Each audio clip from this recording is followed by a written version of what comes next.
welcome to the COSYPouch Sewalong. This sew-along is going to go through how we make the COSYPouch pattern. It's one of my most popular patterns. It's been around for a couple of years, so I thought it was time to make a sew-along. In the video, this is the actual pouch I'm going to make. It's the medium size using the wave colour block option. As you can see, there's a wave that travels up and down around the perimeter of the pouch. There are a few options in the pattern on different colour blocking. One is to just make it in a plain fashion. The other is the wave, which is my favourite. Another is a diagonal, so it's simply a diagonal line that runs from high to low as you go around the bag. And the last option is when there's like semicircle panels with colour blocking within the side. So this is the medium size. There is a small, medium and large. I've divided the video into two stages. So stage one, we'll go through all the materials, fabric, notions, tools that you need to make the pattern, interfacing, wadding as well. And then we will assemble the colour blocked side, we'll quilt it, we'll quilt the base, we'll assemble the overall outer bag, and we'll assemble the overall lining bag. And then in the second stage, which is the next video, we will prepare the drawstring panel, and then we'll assemble the overall bag, the lining bag, the drawstring panel and the outer bag. We will attach the binding to the top to tidy it all up, and then we'll add the drawstring, and in this version I've used a bead to restrain the drawstring closure, but I also go through in the video the use of a little leather tab to close the drawstring closure, to restrain the drawstring closure too. So let's get started with stage one. Thanks. Okay, let's get started. First up I'm going to talk through all the bits and pieces and the tools that you need to make your cozy pouch. It's fairly straightforward, well, a very straightforward project actually. It involves a bit of quilting, which is always fun, which helps add structure to the pouch. And colour blocking. It's a great scrap buster because this is a medium size, and as you'll see there's lots of small pieces, and colour blocking and mixing and matching fabrics is lovely. So I'll talk about the fabrics that I've used first and the interfacing that I've used just shortly after I've gone through everything else. I cut out my pattern fabric using a rotary cutter and a cutting mat. Of course you can use scissors either. I'll always have my scissors on hand anyway, along with small snip scissors and my trusty stitch ripper, which unfortunately tends to be used at some point in every project. As I'm cutting out, so one thing I'll talk to you in a minute when I'm talking about my fabric is just I will make sure I mark all my notches. This is especially important when you're dealing with curves and you're lining up curves, meeting each other and making sure everything lines up well. So do mark your notches. I tend to use a mixture of like a colouring pencil that's in a contrasting colour if it's a dark fabric, or in a lighter fabric. I actually just at this point use a permanent pen that I know it won't bleed. And because all of my seams are concealed, you're never going to see those little red dots. I don't know if you'll be able to see them on the screen, but I know they're not going to disappear when I iron them. They're not going to disappear during the project, and because my seams are all enclosed and I know the ink of those particular pens, which are Muji pens, which is just a stationery shop, I know that they won't bleed. Then I'm happy and secure knowing that ink will not be seen in my project later on. I use polyester thread, nothing fancy. This is a Gutterman thread, and I've got matching colours to my fabric as best I can. I will be changing the bobbin thread as well to match. I do my very best usually to use thread that matches the fabric I'm using. It's much more forgiving than a contrasting thread. I have an 8012 universal needle in the machine, which is what I use for almost all of my projects.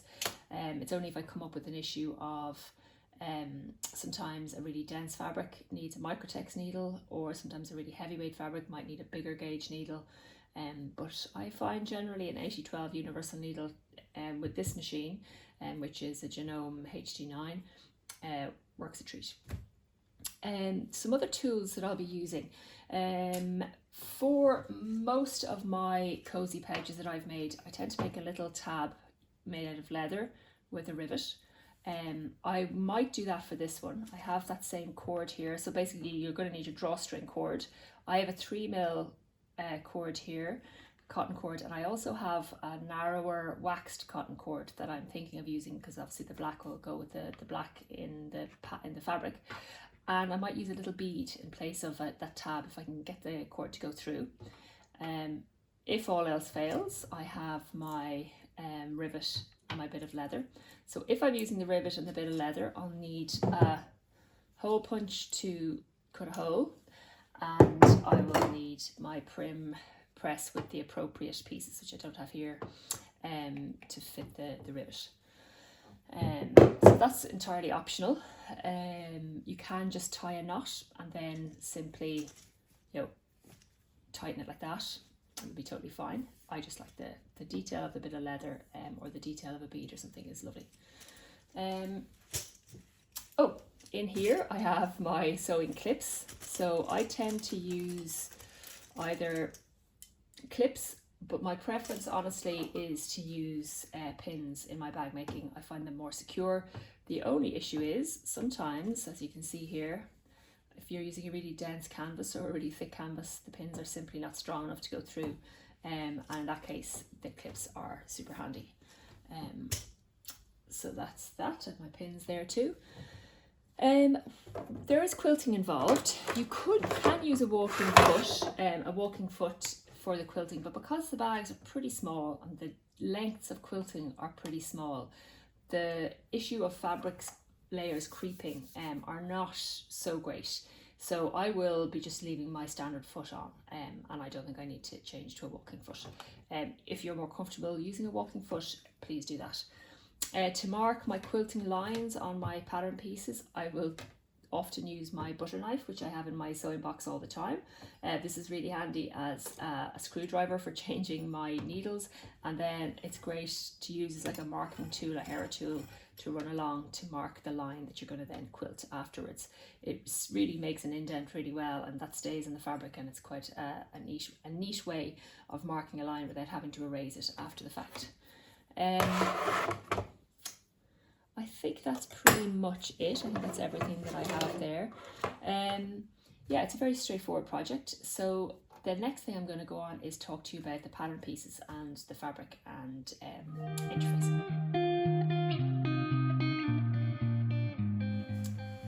Okay, so the version of the cozy pouch that I'm making for this tutorial is the medium size, so that's the same as this size.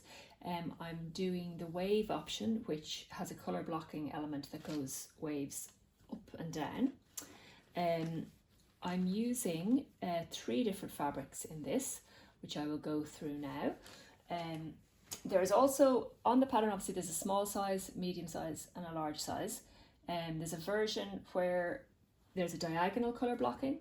You can make a dead plain one, or you can also make one that has these curves on it, so semicircular curves. So that's like that version there, and the large size. So the fabrics that I'm using for this, so for my wave colour blocking option for my outer fabrics, it's actually upside down, I'm using a yellow cotton twill for the bottom, for the lower wave, and I'm using Japanese lightweight cotton for the upper wave.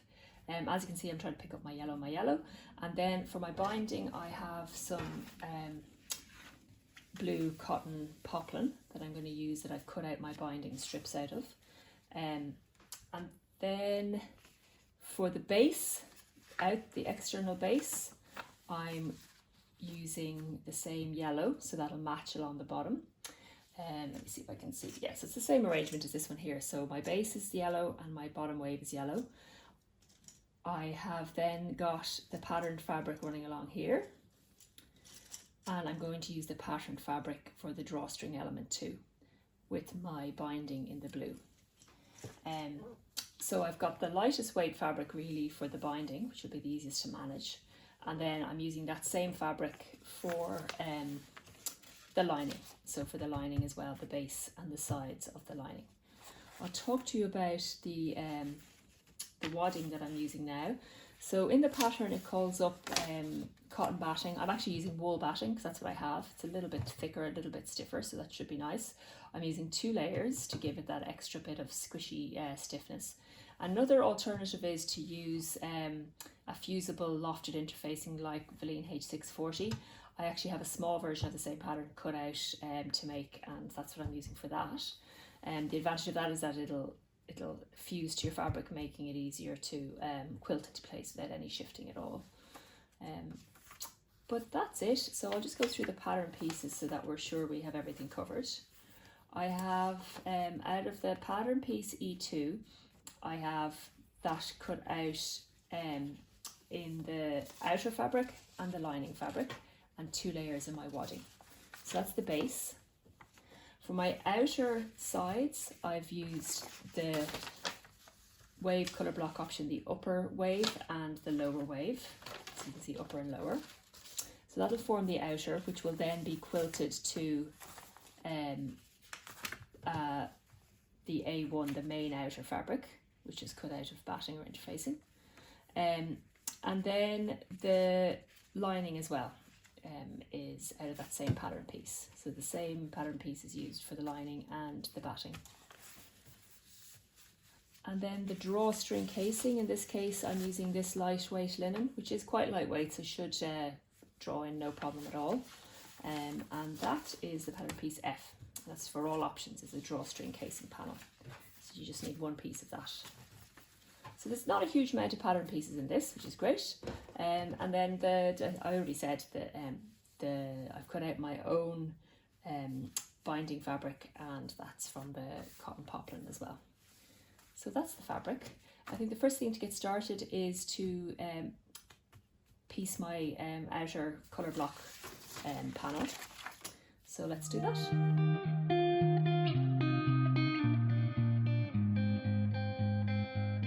Okay, let's get started. So we're going to do the colour blocking of the main outer panel. So this is the wave option. I've got the upper wave and the lower wave. I have them right sides facing up for now. You can see I have marked my notches all the way along the curve. It is really very important. I am not very good at marking my notches. I tend to skip any step that I can at all. But when I'm piecing curves, I will always mark them because it can be tricky. You'll often think that one curve is bigger than the other, but actually the pattern pieces, you need to trust the pattern. They have been designed so that along the seam, the line of the seam allowance, or along the line of the stitching rather, the pattern pieces are the exact same length. But where you've got opposing curves, the actual edge of the fabric might be longer on one side than the other. You just need to trust and ease the fabric into place.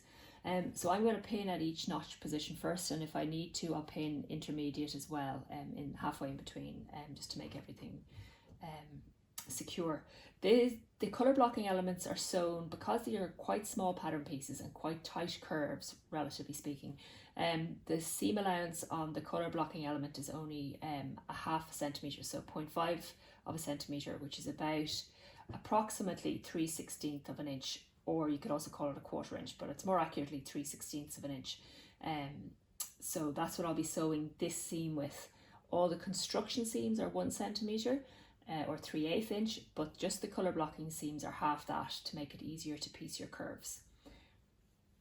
So I'm going to turn them so that there's right sides facing, and line up my notches. I'll always start with the centre notch, so I have them matching, and then I will usually go with the outer notches, or the end ones.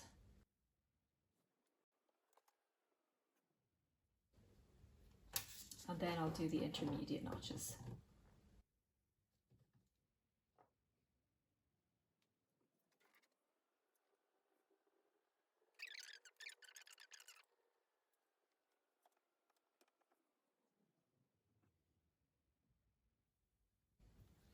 Okay, so that's pinned in place.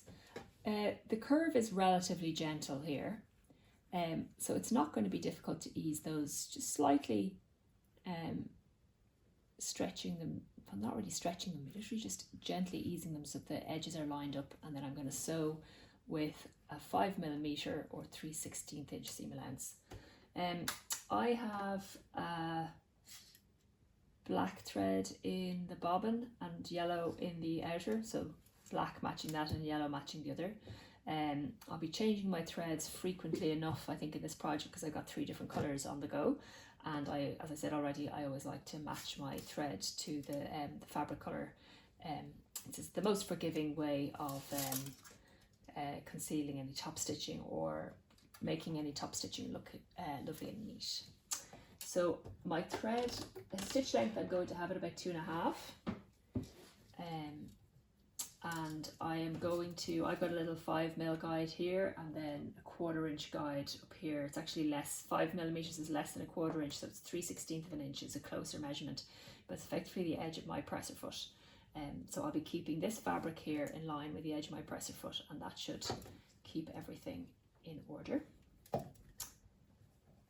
I will back stitch at the start always, and I'll be taking out my needles my pins as I go along.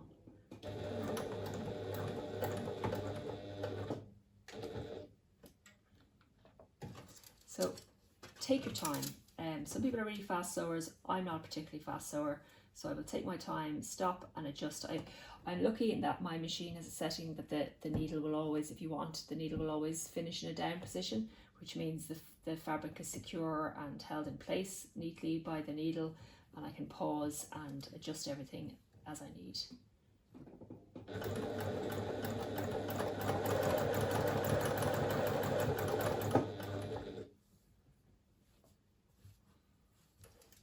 So I'm not looking at my needle in particular as I'm sewing. I'm always looking at where my fabric is lining up with the edge of my foot or my presser foot, or if there's a line on the machine that I'm following.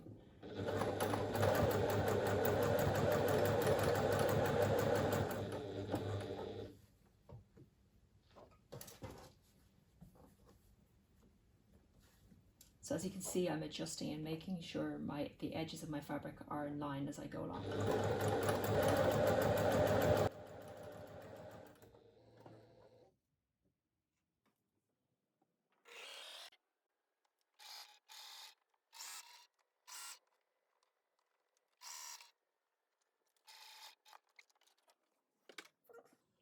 Funny with that thread there.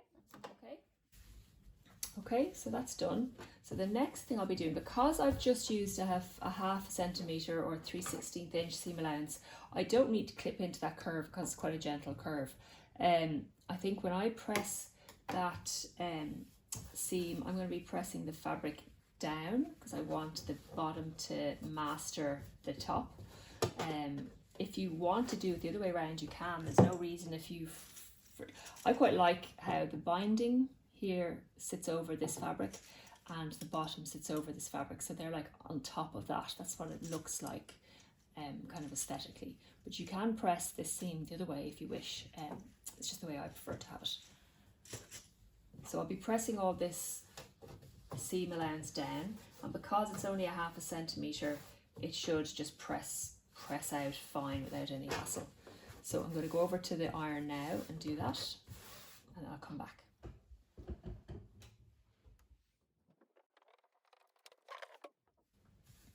Okay, so as you can see, I have the seam pressed there, and it's really neatly sitting down. That 1/2 centimetre seam allowance really does press very easily. Another factor, if you had 2 similar weight fabrics, or let's say they were very lightweight fabrics and maybe not fully opaque, you might want to press the seam allowance to the darker fabric so it's more concealed. Obviously this is yellow and it's lighter, but it's quite a thick fabric, so I don't have to worry about the seam allowance being visible. So that is my outer panel prepared. I'm not going to top stitch along this now. I'm going to do that as I'm attaching the panel to the interfacing, which I have here. So these are 2 layers, which hopefully won't be too thick and cause me any problems, but 2 layers of wool batting, actually, just because that's what I have in the house. And our size, they should fit. Yeah.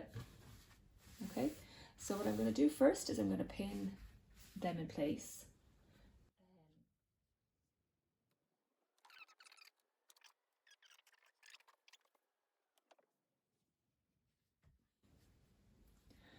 So when I'm quilting this, I'll show you now a few of the ways I've quilted my fabrics before. In fact, I tend to follow the same way. I tend to do vertical quilting, largely because that helps kind of the curve. It doesn't go against the curve. Those vertical quilts just kind of reinforce adding the curve to the bag, and keep the kind of vertical structure strong and allow the curve on the round to the fabric to curve easily. And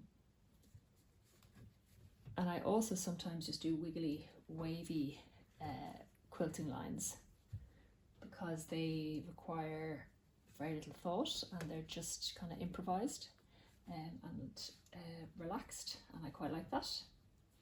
So let me finish pinning. So I'm just pinning evenly enough. I'll be kind of removing the pins and moving them around as I quilt, if they get in my way.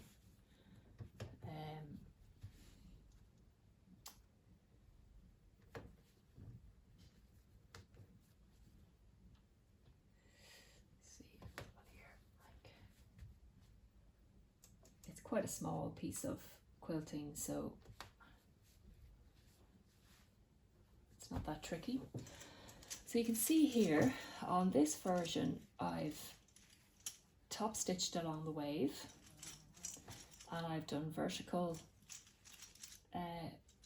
quilting lines, and I've staggered them with the quilting lines above, and I've done them separately. So I'm going to be quilting the yellow piece first, and then I'm going to be quilting the black piece, and you'll see how I end up, like I'll be pulling my threads through to the back, pulling my threads through to keep everything really neat at any of the junctions. So you can back stitch and just snip off your threads, but I do like it all to be neat. So any thread ends will be pulled through to the back and tied. So another way that I have quilted in the past is to do vertical lines and then random kind of curves, which I quite like as well. And I might do that here because I've got kind of this perfect yellow fabric and then I've got a pattern fabric above. I might kind of curve around that. Excuse me. So yeah, let's do that. So to mark my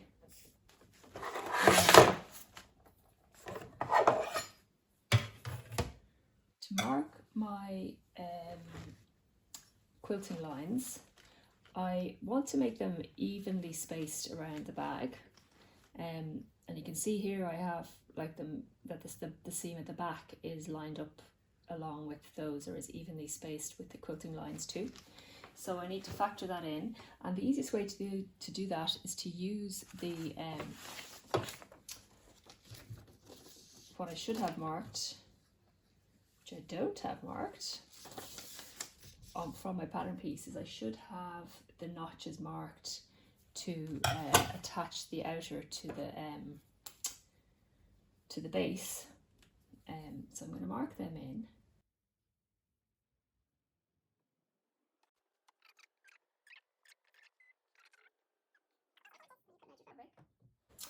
Okay, so I'm going to use those as my guide, and then I will do a quilting line in between each of them as well. So I've marked my notches, which are going to help me assemble the pouch, but I'm going to use the vertical or the horizontal line of the fabric and then the vertical line of the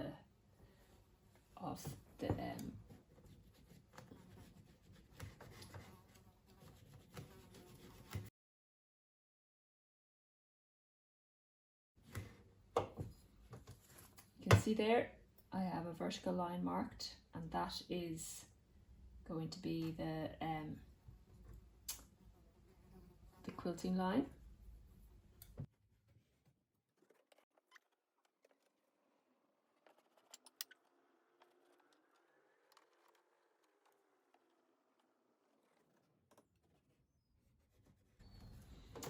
Okay, so I've marked along all those notches, and now I'm going to mark a line halfway through as well. That's what I'm going to use for the quilting lines here. The first line I'm going to quilt is along the curve, and then I'm going to be quilting from there down to each of these notches.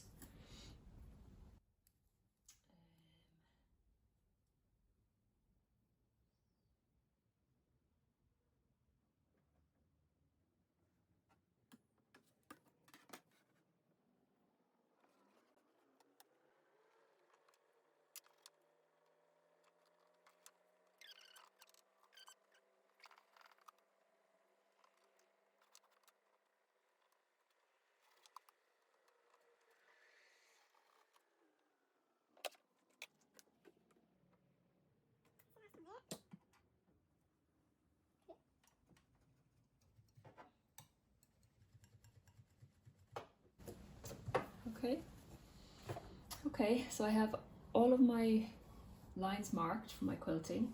I've just checked my thread tension and everything is working fine. I'm going to change my thread stitch length to about 3.5, a little bit over 3.5. And the first thing I'm going to do is quilt along the curve. So you could use some sort of an edge stitching foot, but I'm just going to keep my eye on a little line, a little kind of little reflection on the presser foot, and keep that in line with the seam, and that'll be fine to keep my my stitch line following the curve.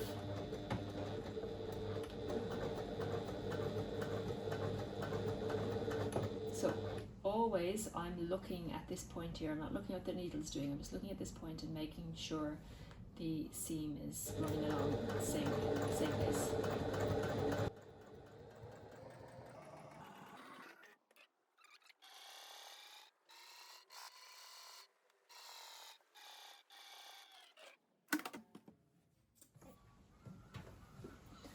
Okay, so the curve is nice and neatly stitched there. So the next thing I'm going to do is I'm going to start in the center and work my way out. I'm going to stitch down these vertical lines. I'm going to start at the top. I'm going to bring my needle down, and I'm going to stitch without back stitching. I'm going to stitch down and back stitch at the end here, and then at the very end I'm going to pull all of my threads to the back and tie them off, so that I have a really neat stitching here. You don't need to be as pedantic as I am in relation to that. I don't know if you can hear that banging, but there's a little building site across the road, out the back there. Anyway, so first things first, I need to get a scrap bit of fabric, which I have here, and I just need to make sure my threads are long. They don't have to be that long, this long at the start, so that I can grab them and pull them to the back. So what I'm doing is I'm going to be bringing my needle down right on the thread line, the stitch line, and then I'm just going to sew vertically the whole way down.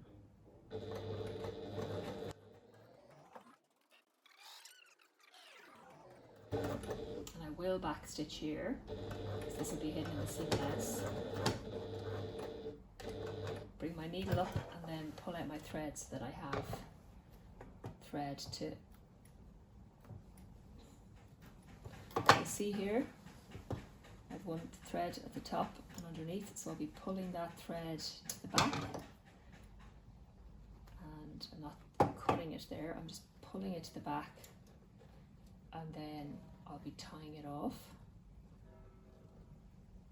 Now I'll do the rest of them all in one go. I won't stop after each line, just tie it off, snip it, and then I've got no mess there at the front. So I'll be doing all do all of one half first, and then I'll tie off my threads, excuse me, and then I'll do the other half. And before I do that, I'm going to close my window.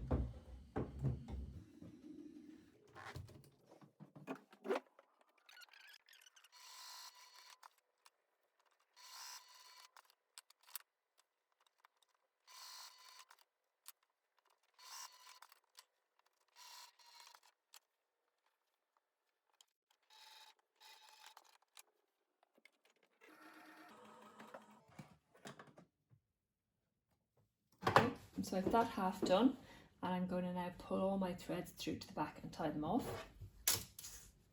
I often just use a pin for that, or I'll pull the back thread, the bobbin thread, and that'll bring the front thread through, and then I'll grab it. Pull the back thread.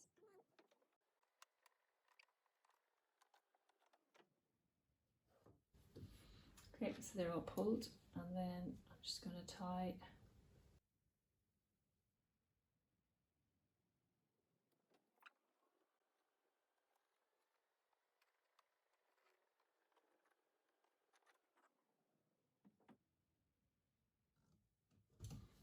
yeah, they're all tied. I'm just going to snip them off.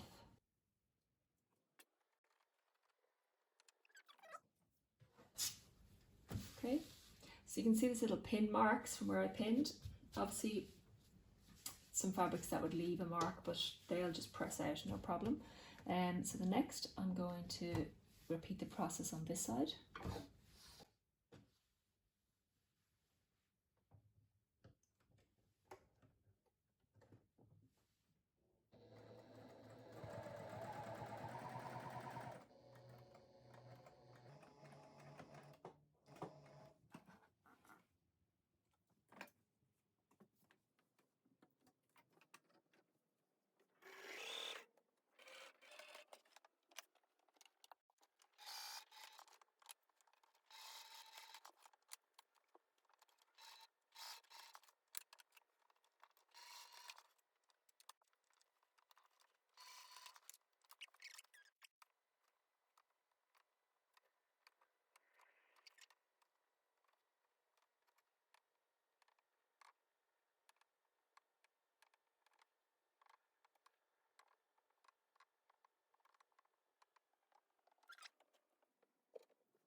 Okay.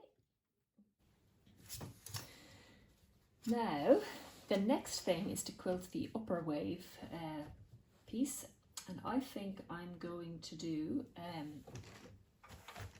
wavy stuff like that, where I'm just going to kind of freehand move the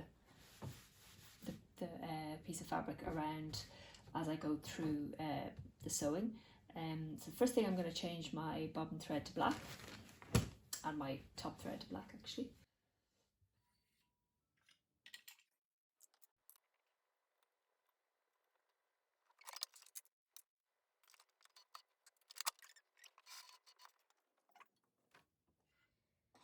Now for this, on this side I was stopping at the stitch line. On this side I'm going to be stopping, or I'm going to be starting rather, right at the seam between the two fabrics.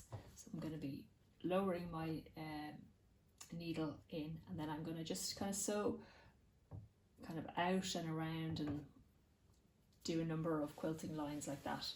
So I'm just going to do it quite kind of evenly, and so again, I'm not going to backstitch. I'm going to be pulling those threads through to the other side, but I'm just going to kind of hold my hands on the fabric like that, and then just turn it a little bit as I go.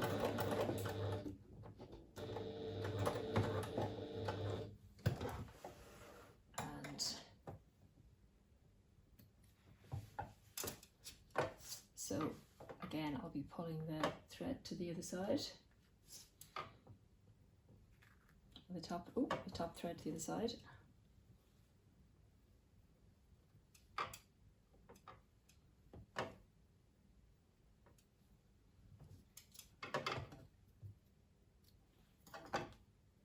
Tying it off and cutting it. So I'm just going to start somewhere else.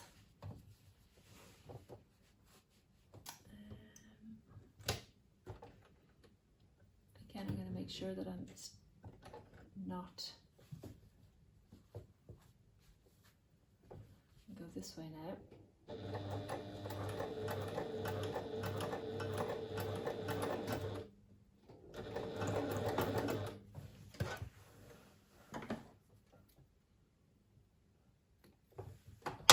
similarly, I'm not going to do every one until the end. I think I will start here. Go down this way a bit.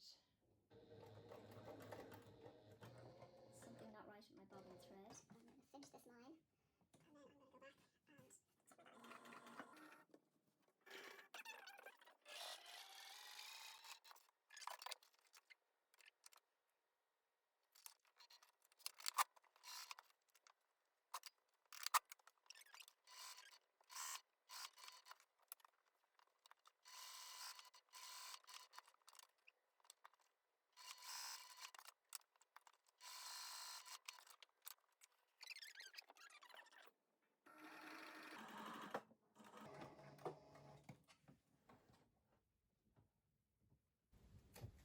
Okay, so pull all those threads through to the back.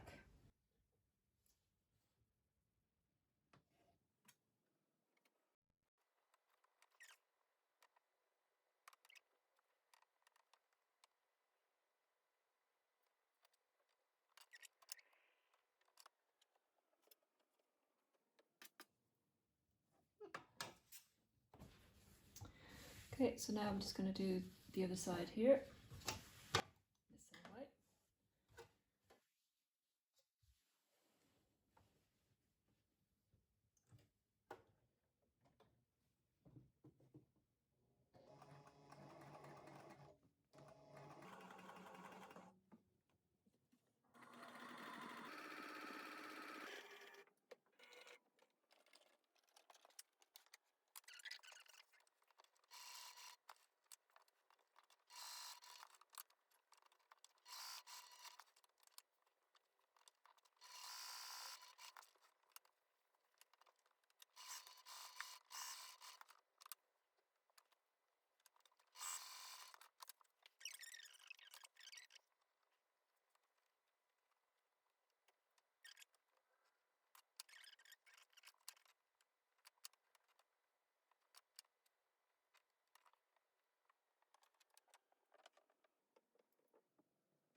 Now, I think that's pretty good. Take out all my pins that are still in there. Trim off any bits of thread. So that's the side made. Now I need to quilt the base. I'm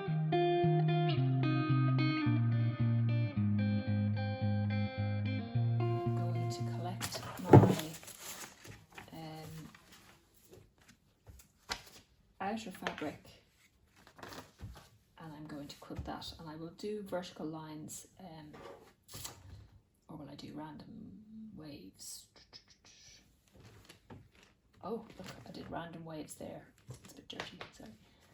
I'll do random waves as well on this. So I'm going to change to yellow threads, and I'm going to pin this all in place.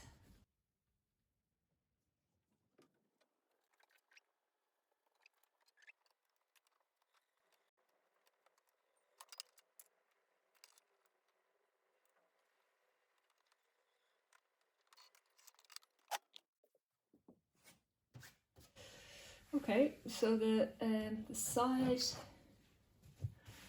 is quilted. I'm going to quilt the bottom using a wiggly quilting line as well. So I'm just going to work my way across and turn around and work my way across.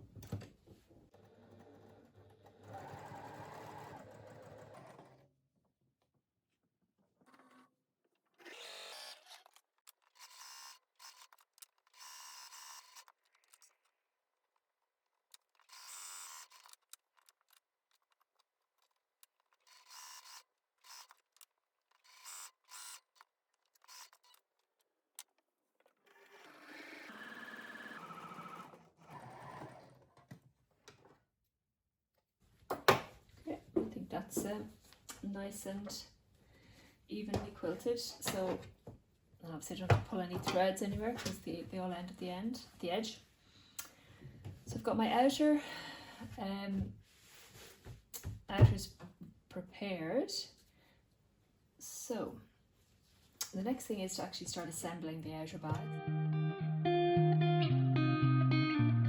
The first thing I'm going to do is, so with the 1 centimeter seam allowance, fold the outer side in half with right sides together, and so with a 1 centimeter or 3/8 inch seam allowance down the side.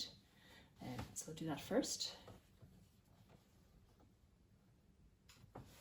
So what I'm going to pay most attention to here is to try and line up my my seam of the colour blocking. And I will put a pin on either side of that to secure it or to stop it moving. And I will start from this end and hopefully it'll all be nicely in line. So the 1 centimeter or 3/8 inch seam allowance, I'm changing my stitch length back down to about 2.5. I'll put another pin in here as well. Now,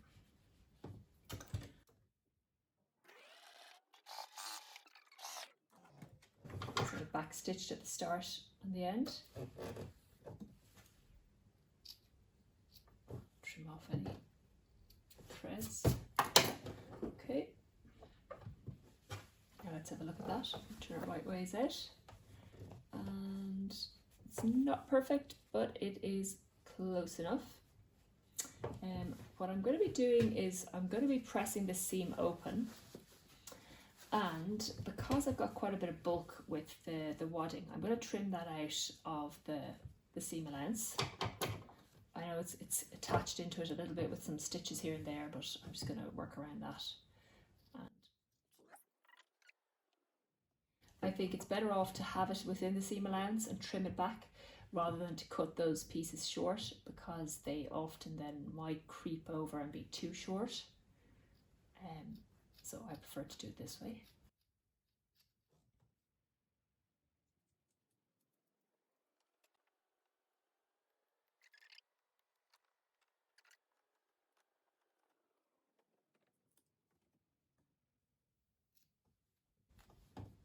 Okay, so now I'm going to go over to the ironing board and I am going to press that seam allowance open.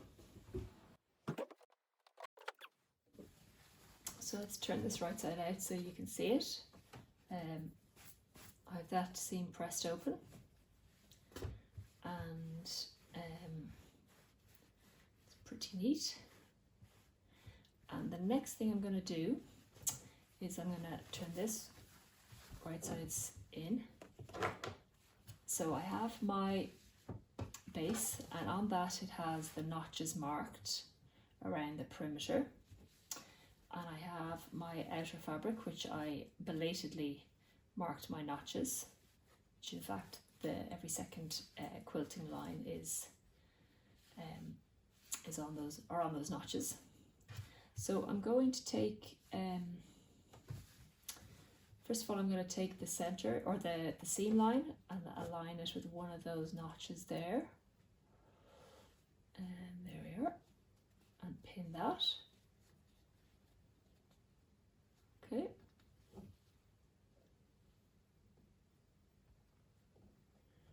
And then I'm going to take the opposite notch and the center line notch there.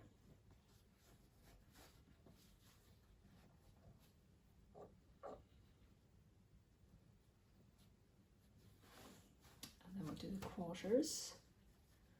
It's there and there.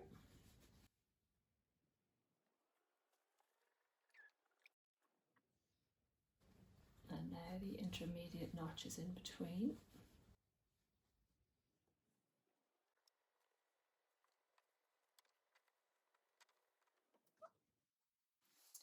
So again, because you've got a curve meeting a straight line here, This seam here at the edge is slightly smaller than this seam at the edge, but along the actual stitch line, which is 1 centimetre or 3/8 inch in from there, they are the same length. The actual stitch line of both are the same length.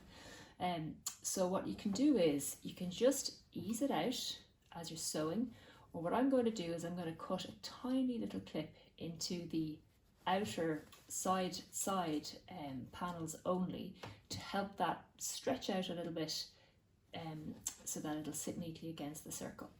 So I'm just going to work my way around and do a couple of little clips in. So I'm talking about less than half of the seam allowance, so just a tiny little clip to help me ease it out.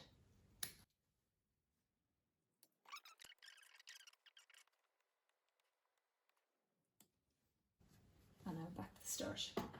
So what I'll be doing is I'll be placing the base, the circle, on the sewing machine stitch plate, and I will be basically aligning the edges of my fabric and sewing along with a 1 centimetre seam allowance. Should be pretty straightforward. So again, I've got yellow thread actually luckily in my machine, and my stitch length is still 2.5. So I'm going to be trying to keep the fabric always perpendicular to the seam, and I'm keeping my two edges of the fabric in line with each other, and I'm lining up the edge of my fabric here with a 1 centimetre or 3/8 inch mark on my stitch plate. I'm just gently turning as I sew, and if I need to pause and adjust things, I will do that as I go along. And I will take out my needles as I go along, my pins as I go along.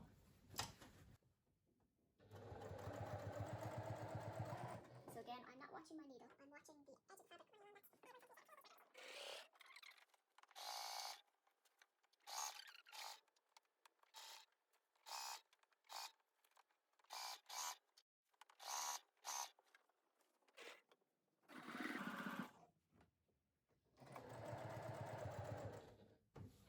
Now as I get close to coming back to the start, I'm going to keep my eye on that, on the start of the stitches, so that I make sure that I'm meeting them.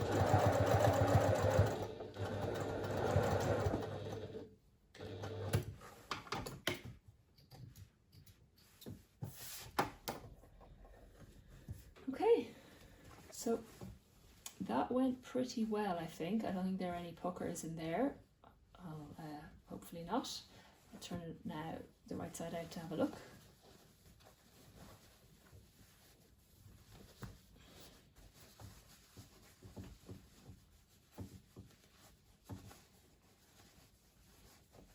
So just pressing my seam out, just pushing it out gently and neatly, and making sure there's no threads sticking out of the seam. And just kind of pinching that seam into place, into shape.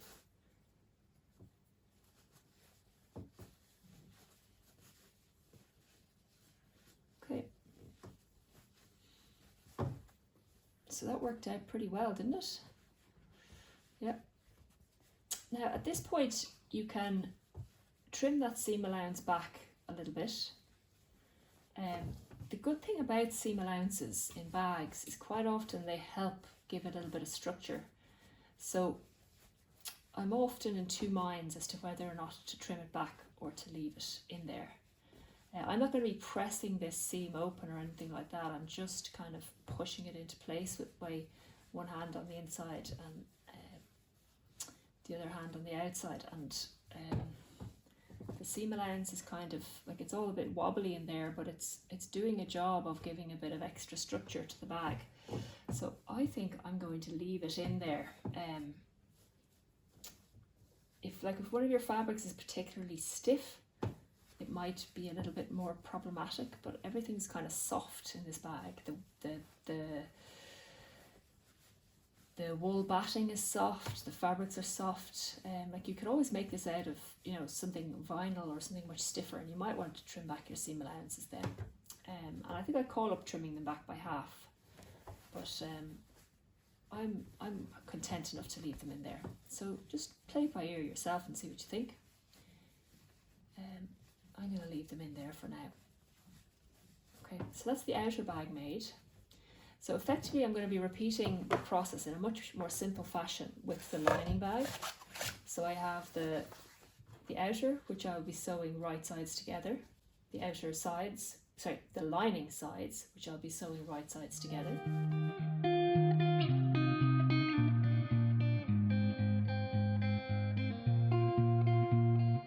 And then attaching the circle to that in the same fashion. So I'm going to change my threads to blue.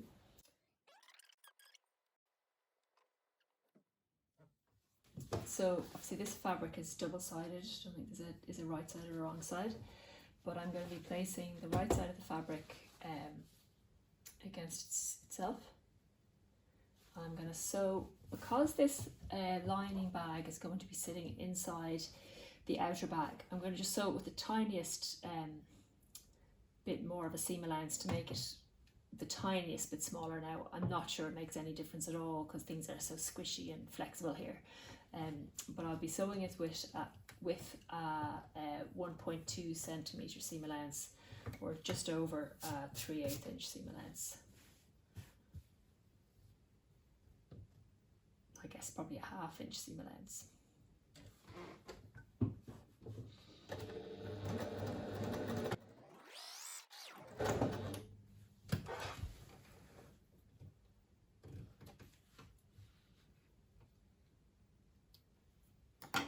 And again, I'm going to press that seam open.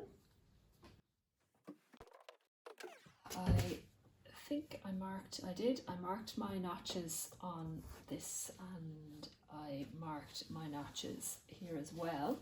So again, with right sides facing, I'm going to pick a center notch, just at the center of the grain. It doesn't really matter in a circle with no pattern especially. So there's right side facing right side, and I'm going to line up all my notches.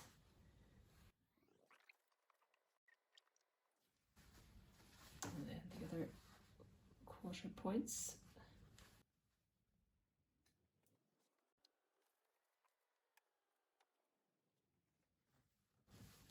And then the intermediate notches.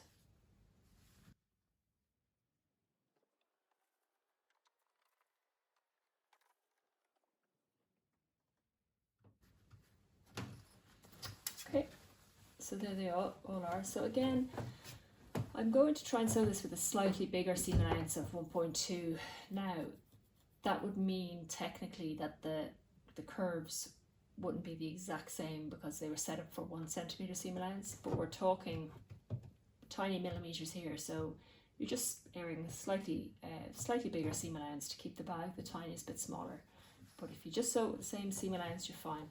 But again, what I am going to do is clip into my side panel by a tiny bit, just to make it that little bit easier to ease my seams into place.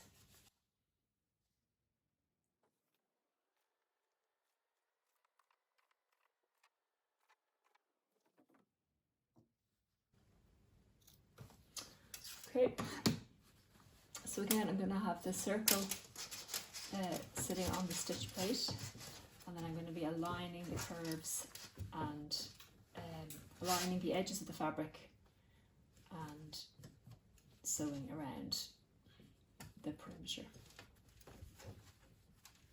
with somewhere between a 1 and a 1.2 centimetre seam allowance.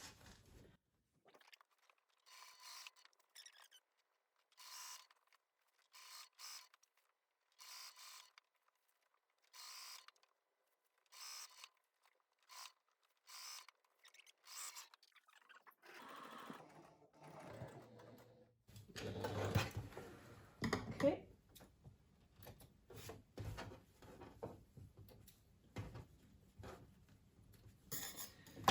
Now, so again, I'm going to turn that right side out and have a look at the seam. See if there's any big puckers. good. So what I'm going to press this, because obviously this outer bag is much more kind of quilted-y and squishy, whereas I might just press this to kind of fix that seam, to settle the seam. But it's a pretty good circle and neatly stitched. It is obviously going to be this way out. So what I might do is, you can see there, you can see how the circle isn't very happy. So I might trim back half of that seam allowance, of the whole seam allowance on this bag.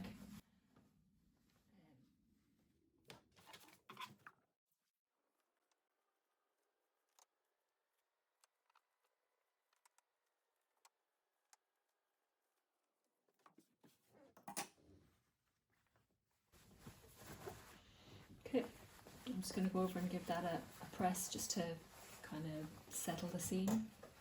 There's a phrasing that's gone out of my head to kind of, I don't know, just settles it all. Great, so that's the lining bag. That's going to be sitting inside the outer bag. I'll assemble it all when I've done the drawstring panel. But for now, I'll just sit it in there, and we'll be pushing it all into place, and we'll be sewing, basting along there when we have the drawstring panel made as well. But for now, I'll put that aside and grab the drawstring panel, and we'll start preparing that.